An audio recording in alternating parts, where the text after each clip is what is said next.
পুরো ভিডিও দেখে একটা গঠনমূলক কমেন্ট করবেন।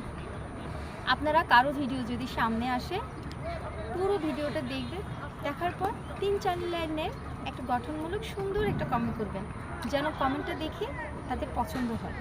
তারপর আপনারা ওই কমেন্টের নিচে যাদের রিপ্লাই আছে তাদের রিপ্লাইয়ের উপরে 10 জনকে লাইক করে আসবেন। তারপর আপনি বের হয়ে এসে দেখবেন আপনার এঙ্গেজমেন্ট অনেক বেড়ে গেছে। পুরো ভিডিও দেখে একটা গঠনমূলক কমেন্ট করবেন। আপনারা কারো ভিডিও যদি সামনে আসে পুরো ভিডিওটা দেখবেন, দেখার পর ৩-৪ লাইনের একটা গঠনমূলক সুন্দর একটা কমেন্ট করবেন, যেন কমেন্টটা দেখে তাদের পছন্দ হয়। তারপর আপনারা ওই কমেন্টের নিচে যাদের রিপ্লাই আছে তাদের রিপ্লাইয়ের উপরে 10 জনকে লাইক করে আসবেন। তারপর আপনি বের হয়ে এসে দেখবেন আপনার এঙ্গেজমেন্ট অনেক বেড়ে গেছে।